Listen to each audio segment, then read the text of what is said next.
Hi there, this is Ranjit, and in this video we'll be doing the unboxing and have a look at this Infinix Hot 6 Pro. And a couple of months ago I had unboxed one more Infinix phone, that was the Hot S3, and that actually had a good camera, and looks like this one is also having a dual camera setup, and it says 3GB RAM and 32GB of internal storage.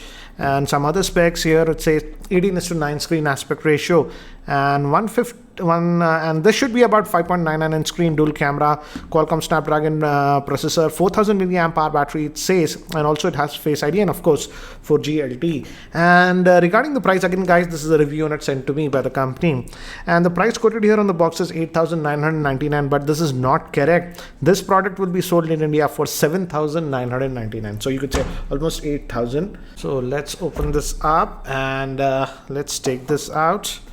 And it's having that big screen, 5.99 inch, almost 6 inch you could say, and it says dual camera, 4000 milliamp hour battery.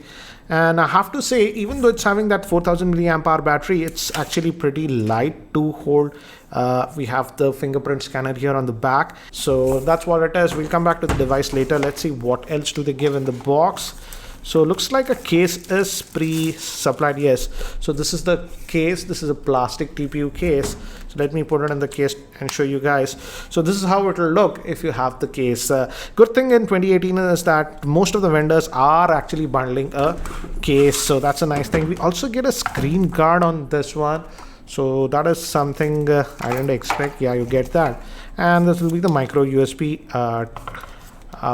cable. Again, it has the Infinix branding over here, and this is the charger. Let's have a look at this one. 2-volt 5 amp charger, so definitely not a fast charger, but that's what you get in the box. Apart from that, warranty guide. Let me keep these things to the side and let's have a look at the handset itself. So this is the handset itself. On the top actually we have nothing, and back is metallic guys, not plastic. So yeah, body is also metallic, and we have the volume rocker here. Good tactile feel, power on off button. Bottom we have the 3.5mm headphone jack, main microphone, micro USB port, and the output for the speaker. And here we have the SIM tray. Let's have a look at the configuration of this SIM tray. I hope it has a dedicated micro SD card slot. Yes, you're having a dedicated micro SD card slot and 2 nano SIMs with this device.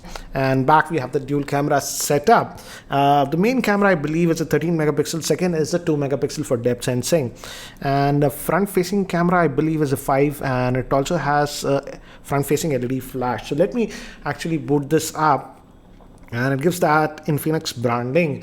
And by the time it actually boots up and I set this up, let me give you a configuration overview. This Infinix Hot 6 Pro is having a 5.99 inch 720p HD plus screen in the 18:9 aspect ratio. It's powered by the Qualcomm Snapdragon 425 processor, which is a quad-core processor. Moving to the camera, it has a dual rear-facing camera with 13 plus 2 megapixel, and the front-facing camera is a 5 megapixel shooter. And it also has a fingerprint scanner, and the battery is a 4000 milliamp hour battery.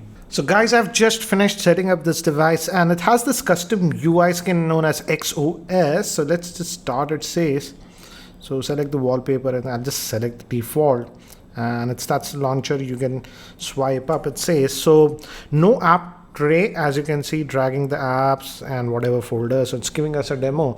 Brightness is too high. Let me actually adjust the brightness. And yeah, let's go under the hood. So FM radio functionality is there, and there are some tools and apps, so third-party apps, some of them are actually installed. Let's look under the hood and check the Android version and other things.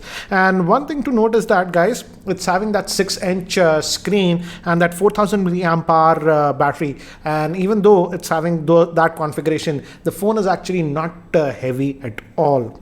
And let's look at the display. Does it have the auto brightness? Adaptive brightness is there. That means auto brightness sensor is there, but it's too bright. I'll adjust it.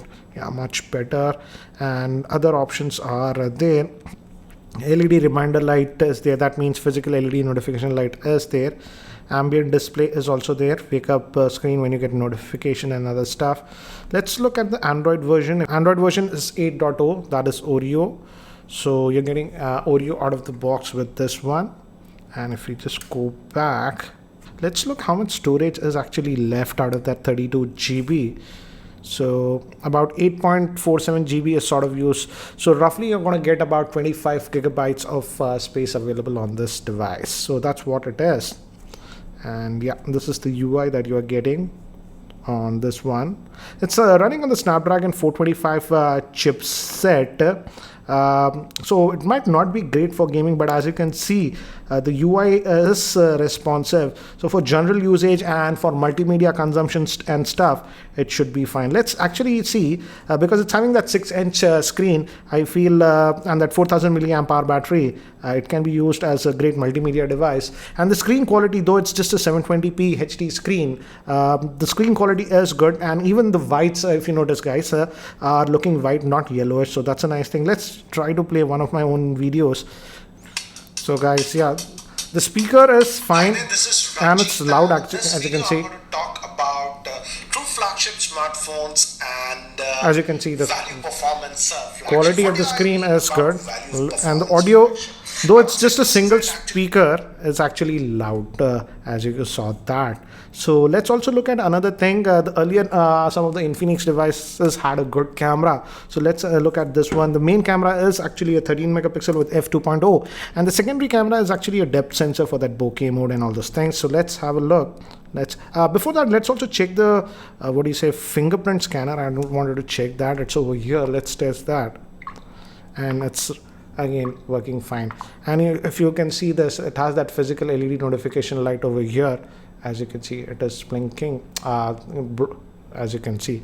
So yeah, this is the fingerprint scanner, and it is responsive. No issues with the fingerprint scanner. Now let's quickly look at the camera, and let's fire this up. And again, let's bring this object nearby. We have the tap to focus, and the focusing speed is fine. As you can see, it's focusing quickly, and it also has the portrait mode in this. Let's see what it does. So it's zooming in the portrait mode, as you can see. And let's go to the video mode. It should be 1080p, I'm assuming. Let's check that. Advanced video quality 720 by default, it is there, but yeah, it can record video up to 1080p. Let me do one thing, guys. Let me actually take some sample shots with this camera so that you can have a very good idea regarding the camera performance. So here are some of the sample shots taken with this device in artificial lighting conditions in my office, and as you can see, it did a pretty decent job considering the price point of this device. And these are from the front facing camera, and again, this is also with the front facing camera, and here I enabled the flash with the front facing camera. Here are some sample shots that I have taken in outdoor conditions in my roof garden, and I really like the fact that the color reproduction is very close to natural. And this is in normal mode, this is in the HDR mode, and the HDR, this is again normal mode, and this is the HDR mode. The HDR mode really punches up the colors, and it also has that bokeh mode, and as you can see, it does actually a pretty good job in the bokeh mode. And these are samples with the front facing camera, and I was surprised to see that the front facing camera also has the portrait bokeh mode. So guys, what do you think about this smartphone? Definitely I have to say the camera performance actually surprised me, and I would say it's a decent smartphone if camera is a very high priority and you're on a tight budget and you also like a phone with a large 6-inch screen, then you can have a look at this one. Anyways, what do you think about this Infinix Hot 6 Pro? Do let me know in the YouTube comment section below. Thanks for watching. This is Ranjit, and I hope to see you in my next video. Take care, guys.